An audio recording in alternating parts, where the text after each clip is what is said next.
నమస్తే, welcome to hashtag you. నేను మీ Rajesh. So ఇప్పుడు రెండు తెలుగు రాష్ట్రాల్లో కూడా విగ్రహాల చుట్టూ రాజకీయాలు తిరుగుతూ ఉండడం, మరోవైపు ఆంధ్రప్రదేశ్లో కొంత ఎన్టీఆర్ విగ్రహం, అది కూడా కృష్ణుడు వేషధారణలో ఉన్నటువంటి ఎన్టీఆర్ విగ్రహం కొంత వివాదాస్పదం అవుతుంటే, మరోవైపు కొంత డిమాండు వాళ్ళ మనోభావాలు దెబ్బతిన్నటువంటి నేపథ్యంలో తెర మీదకి వచ్చినటువంటి సందర్భంగా ఆ విగ్రహాన్ని మార్చినటువంటి సందర్భాలు కృష్ణా జిల్లాలో నెలకొన్నాయి. మరోవైపు తెలంగాణలో కూడా సీఎం రేవంత్ రెడ్డి స్టైల్లో వినాయక చవితి పురస్కరించుకొని కాంగ్రెస్ పార్టీ నాయకులు మెట్టు సాయి కుమార్ ఏర్పాటు చేసినటువంటి గణేష విగ్రహం కూడా కొంత వివాదాస్పదం అవుతోంది. మరోవైపు రాజాసింగ్ దీని మీద కామెంట్లు చేయటం, మరోవైపు ఆ విగ్రహాన్ని కూడా పోలీసులు ఏకంగా కమిషనర్కి లేఖ రాసినటువంటి నేపథ్యంలో ఆర్ఎస్ఎస్ అట్లాగే కొంతమంది బీజేపీ హిందుత్వ కొంతమంది సోదరుల విజ్ఞప్తి మేరకు మనోభావాలు దెబ్బతింటున్నాయన్నటువంటి నేపథ్యంలో ఇప్పుడు సీఎం రేవంత్ రెడ్డి విగ్రహాన్ని కూడా ఆ మంటపాన్ని తొలగించినటువంటి పరిస్థితి పోలీసులు. సో అసలు ఎందుకు విగ్రహం ఆగ్రహానికి గురవుతోంది, మరి దీని చుట్టూ రాజకీయాలు ఎందుకు తిరుగుతున్నాయి, మనతో పాటు దాసరి విజ్ఞాన్ విశ్లేషకులు జాయిన్ అవుతున్నారు. డిస్కస్ చేద్దాం. విజ్ఞాన్ గారు నమస్తే. ఏంటి అసలు ఈ విగ్రహాలు? ఓవైపు ఏమో సీనియర్ ఎన్టీఆర్ అన్న నందమూరి తారక రామారావు గారి విగ్రహం ఒక వివాదం అయితే, వినాయక చవితి పురస్కరించుకొని రేవంత్ రెడ్డి ఆకృతిలో పెట్టినటువంటి వినాయక విగ్రహం కూడా కొంత వివాదాస్పదంగా మారుతుంది. అసలు ఏం జరుగుతోంది అంటే ఎట్లా చూడాలి ఈ వ్యవహారం? ఈ రెండిట్లో ఏంటంటే యాక్చువల్గా ఒకవైపు అడ్రస్ లేని క్యారెక్టర్లు అందరూ వెళ్ళి వాళ్ళకు ఒక అడ్రస్ ని క్రియేట్ చేసుకోవడానికి చేసిన ప్రయత్నంగా ఎన్టీఆర్ గారి విగ్రహం. ఇంకొక వైపు కదా, ఇక్కడ అడ్రస్ లేని వాళ్ళు అని అంటాం కంటే కూడా వాళ్ళందరూ మా యాదవులు, మా కులాలు కాదు. డోంట్, అందుకే అంటున్నా, హిందూ సంఘాల్లో వస్తున్నారు, యాదవులు అంటున్నారు, వీళ్ళు అంటున్నారు అని వాళ్ళకి మచ్చదేస్తున్నారు, కానీ అడ్రస్ లేని వాళ్ళు ఎవరో. అది ఇటువైపు ఏంటంటే రాజకీయంగా లబ్ధి పొందడానికి వచ్చిన ఇంకొక గ్రూప్. ఈ రెండు చూస్తున్నాం మనం ఇప్పుడు ప్రజెంట్. ఫస్ట్ ఎన్టీఆర్ గారి విగ్రహం దగ్గరికి వద్దాం, తర్వాత రేవంత్ రెడ్డి గారి విగ్రహం దగ్గరికి. నెక్స్ట్ ఎన్టీఆర్ గారి విగ్రహాన్ని గతంలో కూడా 2 ఏళ్ల క్రితం కూడా కొన్ని అడ్రస్ లేని క్యారెక్టర్లన్నీ వెళ్ళి ఏందేందో అడ్డమైన హంగామా చేశారు. ఏ గ్రహం నుంచి వచ్చారో తెలియదు, కానీ వాళ్ళకి ఈ గ్రహంలో జరిగే విషయాలు తెలియట్లా.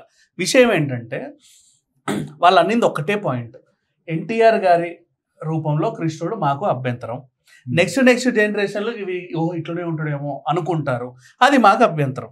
డన్, ఇక్కడ వరకు తీసేద్దాం. ఎవరెవరైతే గొడవ చేయడానికి వచ్చారో వాళ్ళు కృష్ణాష్టమి వస్తే వాళ్ళ కొడుకుల కాళ్ళకి పెయింట్ వేసి చుట్టూ అని పెయింట్ పెట్టుకుంటారు. సంతోషం, బాగుంది, కృష్ణుడు ఇంటికి వచ్చాడు.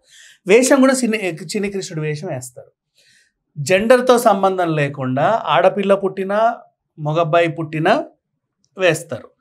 అంటే కృష్ణుడి మొహంలో ఆ ఫోటో కూడా నీ ఇంట్లో కొన్ని తరతరాలు ఉంటుంది, నీ నెక్స్ట్ జనరేషన్ కాదు, నీ ఇంట్లో ఉన్న జనరేషన్లే చూస్తారు. అవి మీరు ఇంకా కొంచెం ఆనందం ఎక్కువైతే అట్లా పటాలు కూడా పెట్టుకుంటారు, అవునా? సో కృష్ణుడి రూపంలో నీ కొడుకు, నీ కూతురు, అంటే నీ రక్తానికి సంబంధించి, నీ కుటుంబానికి సంబంధించి ఎవరైనా ఉంటే నీకు అభ్యంతరం లేదు. వేరే కులానికి చెందిన ఆయనో లేకపోతే వేరే ఫ్యామిలీకి చెందిన ఆయనో ఉంటే నీకు అక్కడ అభ్యంతరం. ఆ అభ్యంతరం కాస్త ఒక పెద్ద కొండని కనుక మనం గిల్లామనుకో, మనకు కూడా ఒక అడ్రస్, అరే ఈయన కొండని గిల్లాడు అని చెప్పుకోవాలి కదా, అందుకు అడ్రస్ వస్తుందని వీళ్ళు అలా చేస్తున్నారు. అంత మించి ఏం లేదు. నెక్స్ట్, ఎన్ని గుళ్ళల్లో కృష్ణుడి రూపం ఒక్కొక్క రకంగా ఉంటుంది. చిత్రపటాలు రవివర్మ గారు గీసిన బొమ్మల్లో కూడా కృష్ణుడికి అంటే ఒక సాత్వికమైన మొహాన్ని అందంగా పెడతారు. శ్రీకృష్ణుడు, శ్రీరాముడు సాత్వికం కాబట్టి మొహాన్ని చూస్తే మనకు ఒక కళ్ళు ఉంటుంది, అబ్బా ఇంత బాగున్నా, కళ్ళు చూడ, ముక్కు చూడు, మూతి చూడు అనుకుంటాం. ఇప్పుడు నిన్నదేంటి విజ్ఞాన్ గారు, ఇక్కడ ఎన్టీ రామారావు గారే కాదు, ఆఖరికి అన్నమయ్య సినిమాలో వెంకటేశ్వర స్వామి వేషం వేసినటువంటి సుమన్ గారు చేసినటువంటి ఆ క్యారెక్టర్ని చూసినా సేమ్ వెంకటేశ్వర స్వామి ఈ విధంగానే ఉంటాడేమో అని అనిపిస్తుంది. అంతే అనిపిస్తుంది. అండ్ ఇంకొకటి, ఇప్పటికీ అమ్మోరికి ఆ లింగ రూపమే తప్ప ఇంకేం లేదు, 2 కళ్ళు 4. అమ్మోరు అంటే రమ్యకృష్ణ కదా గుర్తొస్తుంది. గ్రామ దేవతలు ఎవరైనా అని ఇట్లా చూస్తారా, రమకృష్ణ గారేనేమో అనుకుంటారు కూడా కొన్నిసార్లు. ఇది తీవ్ర దేవతలు అంటారు వీళ్ళని. ఇటు కృష్ణుడు, రాముడు ఇవి సాత్విక రూపాలు. వీళ్ళు తీవ్ర దేవతలు కాబట్టి భయంకర రూపాలు ఉంటాయి. ఇట్లా వీళ్ళు సాత్విక దేవుళ్ళు. ఇప్పుడు ఈ సాత్విక దేవుళ్ళల్లో ఒక రూపాన్ని ఒకరెవరో పెయింటింగ్ వేస్తే ఆ పెయింటింగ్ ని 10 మంది కొనుక్కొని కృష్ణుడు ఇలా ఉంటాడేమో అని అనుకొని మనం పూజలు చేస్తున్నాం. నీకు ఆ పెయింటింగ్ లో ఉన్న రూపంతోనే అప్పట్లో కృష్ణుడు ఉన్నాడని నీకు తెలియదు. నువ్వెవరు దగ్గరుండి కృష్ణుని ఇట్లా చూడని కూడా చూడలేదు, ఆ ముక్కు మూతి ఇలా ఉందా అని చెప్పేసి చూడలే వీళ్ళెవరు. ఈ జనరేషన్ ఎవరు చూసే అవకాశం కూడా. మరి నెక్స్ట్ జనరేషన్ గురించి మీకు ఎందుకు అంత ఉబలాటం? ఎప్పుడో దశాబ్దాల క్రితం జరిగిన చరిత్ర, భాగవతం, రామాయణమైన ఇవన్నీ కూడా. అండ్ సినిమా అనేది ఒక మాధ్యమం వచ్చిన తర్వాతే చాలా మందికి ఓహో దేవుళ్ళు ఇలా ఉంటారా, రాక్షసులు ఇలా ఉంటారు అంటే రాక్షసులకి ఆ భయంకరమైన రూపం ఇట్లా పళ్ళు బయట పెట్టి కొమ్ములు పెట్టి ఇట్లా పెట్టి అట్లా ఉండరు నిజంగా బేసికల్లీ. బట్ సురుడు అసురులు అనే దాన్ని వీళ్ళు చూడ భయంకరమైన రూపాలు ఇట్లా ఇచ్చేవాళ్ళు, వీళ్ళకేమో కొంచెం సాత్వికమైన రూపాలు ఇచ్చేవాళ్ళు. అదే పెయింటింగ్లలోనూ మనకి చిత్రపటాల్లోనూ ఎక్కడ చూసినా గుళ్ళల్లోనూ గుడి బయట అవే దొరుకుతాయి. నెక్స్ట్ పూరిలో దేవుడు ఎలా ఉంటాడండి, పెద్ద పెద్ద కళ్ళు వేసుకొని ఇలా ఉంటాడు. నిజంగా కృష్ణుడు అలాగే ఉంటాడా? పోనీ ఆ రూపంలో అలాగే ఉంటాడా? ఒక్కొక్క దగ్గర ఒక్కో రూపం అంతే. ఆ రూపంలో వాళ్ళ భక్తిని వాళ్ళు చాటిస్తూ ఉంటారు. అండ్ ఇంకొకటి ఎన్టీ రామారావు గారిని చూసిన తర్వాత నిజంగా కృష్ణుడు ఇలాగే ఉంటాడేమో అని అనుకునే వాళ్ళు చాలా మంది ఉన్నారు ఇప్పటికి కూడా. ఇలాగే ఉంటాడేమో, కర్ణుడు అంటే ఇట్లాగే ఉంటాడేమో అని అనుకున్న వాళ్ళు బోల్డంత మంది. ఎలా అయితే మన కృష్ణ గారిని చూస్తే మనకు అల్లూరి సీతారామరాజు ఇట్లాగే ఉంటాడేమో అనుకోము, యాజ్ ఇట్ ఈజ్ అంతే. అమ్మోరుని చూస్తే రమ్యకృష్ణని చూస్తే అసలు ఇలాగే ఉంటదేమో అనుకోరు. అట్లా ఈ రూపం వాళ్ళకి అలవాటు అయిపోయింది. అండ్ నెక్స్ట్ వీళ్ళు వీళ్ళ డిమాండ్ కూడా అదే, భవిష్యత్ తరాలకి రాముడు అంటే కృష్ణుడు అన్న ఈయననే అని అనుకుంటారనే ఉద్దేశంతో సో ఆ డిమాండ్ తో పాటు ఎవరు కూడా కృష్ణాష్టమికి వాళ్ళ పిల్లల్ని కృష్ణుడు అలంకరణ చేయొద్దు అని ఒక డిమాండ్ తేయండి, నేను ఒప్పుకుంటా. అంటే నీ ఇంట్లో నీ పిల్లల మొహాలలో కృష్ణుడు చూస్తేనేమో అబ్బబ్బబ్బ నా కొడుకు ఎంత ముద్దుకున్నాడో, అదే ఎన్టీఆర్ గంట ఇట్ట పెడతారు, మొత్తం రగులుతుంది వీళ్ళకి. అలా ఎలా అవుతుంది? ఇవి కూడా అమ్మొద్దు. ఇంకా నువ్వు ఫ్యాన్సీ డ్రెస్సెస్ చిన్న ఇది పెట్టి సరే డెకరేట్ చేస్తున్నావు, అవునా, కృష్ణుడి రూపంలో ముద్దుకున్నాడు, డ్రెస్ వేసావు, పంచ కట్టావు, ఫోటో తీసావు, మరి నోట్లో ఇంత మట్టి కొట్టు, మరి కృష్ణుడు మన్ను తినాలిగా, తినిపి మరి అది కూడా తినిపిస్తారు అట్ట. మరి నువ్వు చరిత్ర అన్నప్పుడు చరిత్ర ఎలా ఉందో అలాగే చెయ్యి, మన్ను తినిపించు పిల్లోడికి కూడా, అప్పుడు తినిపించి నోరు ఇట్లా లేపి చూడు, నీకేం కనిపించిందో చెప్పు మాకు కూడా. మరి అదే అంటున్నా, ఇప్పుడు ఇట్లా మాట్లాడితే ఎలా ఉంది? సో వాళ్ళు ఎన్టీఆర్ గారి విగ్రహాన్ని పెట్టుకున్నారు. కానీ ఎన్టీఆర్ గారి విగ్రహాన్ని గత 2 ఏళ్ల క్రితం ఈ వివాదం వచ్చినప్పటికీ ఇది ఇప్పుడు కొత్తది కాదు, ఖమ్మంలో భారీ ఎత్తున విగ్రహం ఉంటది. అక్కడికి కూడా ఈ క్యారెక్టర్లే వెళ్ళాయి, అక్కడ అడ్రస్ దొరకల. ఇంకా తర్వాత ఇప్పుడు మళ్ళీ కొత్త డిమాండ్ తీసుకొస్తే కృష్ణా జిల్లాలో అదేదో ఎక్కడో ఏదో పాడులో ఇప్పుడు కృష్ణా జిల్లాలో విగ్రహం వీళ్ళు డిమాండ్ చేస్తే తీసేసి లాస్ట్కి ఎన్టీ రామారావు గారు నార్మల్ ఇట్లా ఉన్న విగ్రహం పెట్టారు అక్కడ. అంటే అండ్ నెక్స్ట్ తీయడం జరిగింది, ఇక్కడ రేవంత్ రెడ్డి గారు తీయడం జరిగింది. ఎందుకు తీశారనేది నేను లాస్ట్ లో చెప్తా. అండ్ తర్వాత ఎన్టీఆర్ అంటే ఇలాగే ఉండాలి అలాగే ఉండాలని లేదు, ఎలా ఉన్నా అది ఎన్టీఆర్ గారి రూపమే. కృష్ణుడి రూపంలో ఉన్న ఎన్టీఆర్, రాముడి రూపంలో ఉన్న ఎన్టీఆర్. ఇంకా చెప్పాలంటే నువ్వు ప్రపంచంలో గ్లోబల్ మీద కూడా ఎన్టీఆర్ గారిని పెట్టవచ్చు. ఆయన ఆ రేంజ్. నాకు డౌట్ అండి, ఇప్పుడు జనరల్ గా చిన్నపిల్లలకి హిస్టరీ తెలియాలంటే, రామాయణమైన భాగవతమైన ఇటువంటివి తెలియాలంటే, ఆఖరికి నరసింహ రీసెంట్ గా వచ్చిన అవతార నరసింహ విషయం తీసుకున్నా వాళ్ళకి ఆ క్యారెక్టర్స్ ఎట్లా ఉన్నాయి, అప్పుడు ఏం జరిగిందని తెలియాలంటే పాత సినిమాలు చూడమని చెప్తారు, చూపిస్తాం కూడా కూర్చోబెట్టి. వీళ్ళందరూ కలిసి కొత్త సినిమాలు తీస్తారు. ఏ పటంలో అయితే వాళ్ళు కృష్ణుడిని చూసారో అదే మొహాన్ని ఏఐలో పెట్టి వీళ్ళకి ఇంకో సినిమా తీసి చూపించేసేయండి. దానివేలు సూరకర్ణ కానీ అవన్నీ పిల్లలకు తెలియాలంటే అవి చూపించాలి. అక్కడ ఎన్టీ రామారావు గారు కదా ఉంటారు చేసుకున్న గెటప్, ఖచ్చితంగా వాళ్ళే ఉంటారండి. ఇంకా టీవీ సీరియల్స్ లో కూడా కదా మనకి కొంతమంది కృష్ణులు బాగా అలవాటు, సీరియల్స్ లో కూడా శివుడు వేషకం కూడా ఒకరికి ట్రెండ్ సేమ్. శ్రీధర్ గారికి అలవాటు, బాగుంటాడు. శివలీల అనే టీవీ సీరియల్లో ఉన్నాడు. ఎగ్జాక్ట్లీ. సరే ఇవి పక్కన పెడితే ఇప్పుడు ఇక్కడికి వద్దాం. కాసేపు ఈ అడ్రస్ లేని వాళ్ళ గురించి మనం మాట్లాడుకోవడం వేస్ట్. ఇక్కడ రేవంత్ రెడ్డి గారి దగ్గరికి వస్తే ఇక్కడే ఏమైంది అంటే, యాక్చువల్గా వినాయకుడి మండపాలలో ఎప్పటి నుంచో గత 25 సంవత్సరాల నుంచి అనుకో, 50 ఏళ్ల నుంచి అనుకో, కల్చర్ పుట్టినప్పటి నుంచి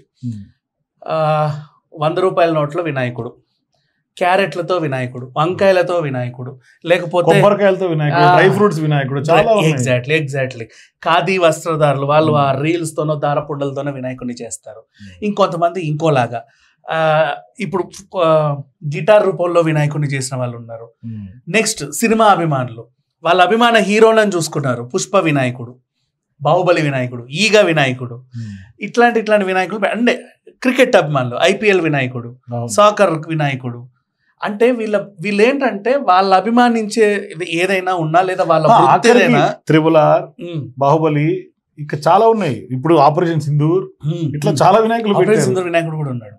అండ్ సోల్జర్ వినాయకుడు, ఇంకో వినాయకుడు. అంటే ఇక్కడ వినాయకుడు థీముడు వినాయకుడు. ఆర్మీ థీమ్ ఎందుకు ఇస్తారంటే వాళ్ళు భక్తితోనే చేస్తున్నారు. అండ్ నెక్స్ట్ ఇంకొకటి, నిమజ్జనం రోజు తాగేసి నిమజ్జనం చేస్తున్నారు. కలర్స్ పోతుంది, దాన్ని కూడా తప్పనలేము. ఎందుకంటే తెలంగాణలో భక్తితో పాటు మందు అనేది ఎమోషనల్ అండి. మీకు సమ్మక్క జాతరలో చూసిన, బోనాలకు చూసిన, అది అంటే వాళ్ళు అలా ఉన్నారు. అట్లా అని చెప్పి దేవుడు వాళ్ళని ఏది ఇది చూడని కాదు, చక్కగా అన్నదానాలు చేస్తారు, ఇంకా అందరికి కావాల్సిన సేవలు చేస్తూనే ఉంటారు, లడ్డు వేలం వేస్తారు. అదంతా ఒక పండగ వాతావరణం వీళ్ళకి, అదంతా హ్యాపీగా వెళ్తారు. నిమజ్జనానికి ఆ ఊరేగింపు ఎవరెలా డెకరేట్ చేశారో చూడడానికి వస్తారు రోడ్ల మీద, అబ్బలే చేశాడే, బాగా తీసుకెళ్తున్నారు వీళ్ళు అని. ప్రసాదాలు 10 రకాలు పెడతారు, ఇంతే. అండ్ ఇట్లాంటి టైంలో ఇన్ని వినాయకులు ఉన్నప్పుడు లేని అభ్యంతరం వీళ్ళు రేవంత్ రెడ్డి గారి వినాయకుడిని పెట్టుకున్నారు. వాళ్ళ ఇష్టం అది.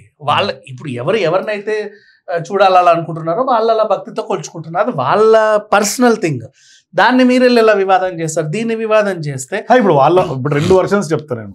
ఇక్కడ రాజాసింగ్ గారు లేవనెత్తిన అభ్యంతరం ఏంటంటే, మీరు రేవంత్ రెడ్డి గారు దేవుడు కాదు, మరి ఆయన రూపంలో మీరు వినాయకుడిని ఎట్లా పెడతారు? మనోభావం వాళ్ళకి ఆయన దేవుడేమో.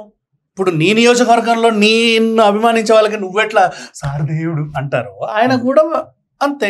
ఇప్పుడు నా కింద పనిచేసే వాళ్ళకి నేను దేవుడిని, నీ కింద పనిచేసే నువ్వు దేవుడివి, వాళ్ళకి ఆయన దేవుడు. తప్పేముంది వాళ్ళకి కదా. సహజంగా ప్రతి ఇంట్లో వాళ్ళకు అనుకున్న వాళ్ళని, వాళ్ళకు ఇన్స్పిరేషన్ ఉన్న వాళ్ళని ఆరాధ్య దేవులుగానే పెట్టుకుంటారు ఫోటో. ఇదేది జాతీయ సింబల్ అని చెప్పేసి, రాష్ట్ర సింబల్ అని చెప్పి ఎక్కడో పెట్టలేదు. పైగా వీళ్ళు ఎంచుకున్న థీమ్ కూడా rising Telangana theme. Exactly. And వాళ్ళని వాళ్ళ టెరిటరీలోనే వాళ్ళు పెట్టుకున్నారు, వాళ్ళు పూజ చేసుకోవడానికి. అది మీరందరూ వచ్చి దాన్ని ఏదో చేయమని చెప్పాలా? మిమ్మల్ని ఎవరు మోటివేట్ చేయాలా? ఎవరి ఇష్టం. కానీ ఇక్కడ ఇప్పుడు పెట్టిన మెట్టు సాయి కుమార్ ఎవరైతే కాంగ్రెస్ పార్టీ నాయకులు, ఫిషరీస్ చైర్మన్ ఉన్నారు, ఆయనతో కూడా నేను మాట్లాడితే ఆయన చెప్పింది అంటే, రేవంత్ రెడ్డి గారి విఘ్నాలు తొలగిపోవాలి. ఇక్కడ రాజకీయంగా కొంతమంది కొన్ని దుష్ట శక్తులు ఆయనకి విఘ్నాలు కల్పిస్తున్నారు, ఆ విఘ్నాలు తొలగాలి.